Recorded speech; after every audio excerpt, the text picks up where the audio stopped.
Bronchiectasis. Bronchiectasis is a chronic suppurative disease characterized by destruction of the bronchial and the peribronchial tissues, dilatation of the bronchi, and accumulation of infected material in the dependent bronchi. Well, this explains why.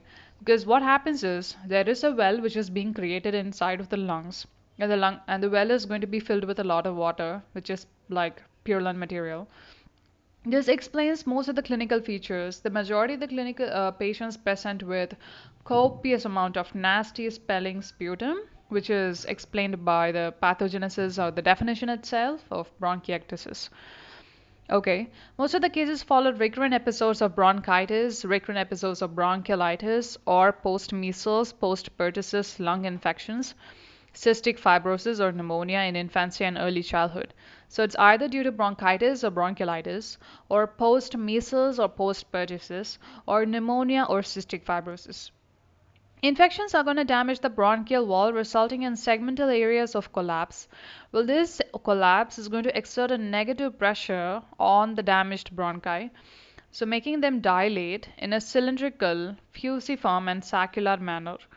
Aspiration of the foreign body, food, or the mucus plug in the bronchus may occlude the bronchial lumen and similarly result in segmental collapse with dilatation of the bronchi due to negative pressure caused by collapsed segments. Because there is a negative pressure, okay, what they're saying is aspiration of the foreign body or any other thing is going to occlude the lumen. This occlusion of the lumen is going to cause collapse of that particular segment. And after that, there will be dilatation of the bronchi. Okay, extrinsic compression by the tuberculous lymph nodes often cause the collapse of the right middle lobe. Okay.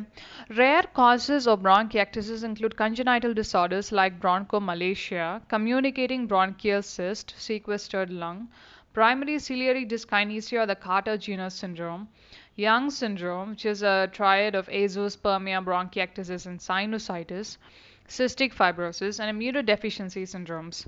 The onset of the bronchiectasis is insidious and general health is poor with recurrent respiratory tract infections.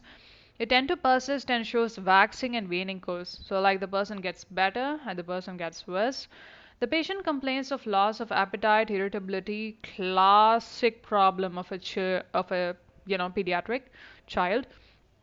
Loss of appetite, irritability, and poor weight gain. Clubbing of the fingers is usual because any sort of chronic lung disease will cause clubbing. And the chief symptom is cough with a copious amount of mucopurulent expectoration. We know why, because we know the bronchi is going to get dilated and a lot of secretions are going to accumulate within in the dependent part of the bronchi inside the dilated big well bronchi. Okay.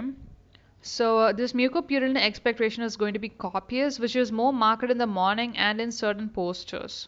Younger children may not expectorate, they often swallow the sputum, which is occasionally blood streaked. The radiographs show honeycombing, indicating multiple small abscess cavities.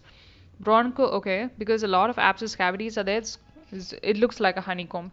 Bronchography is the gold standard for diagnosis of bronchiectasis. It has been largely replaced with HRCT. So X-ray shows honeycombing. Bronchography was the gold standard, but now it's this HRCT. Bronchoscopy is done. Bronchoscopy is done if there is a possibility of surgical intervention.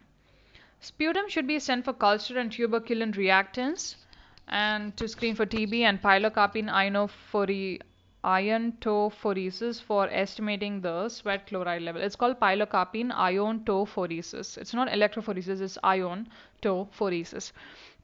Management. During exacerbations, the bacterial infections should be controlled and the airway kept clear of secretions.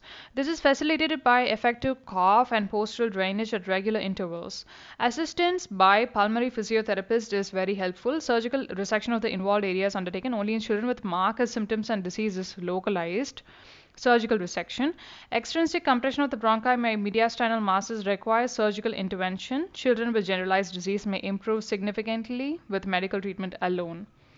Okay, as a quick recap, bronchiectasis, the main point is there will be honeycombing in X-ray. Apart from that, we do postural drainage and effective cough. Physiotherapist is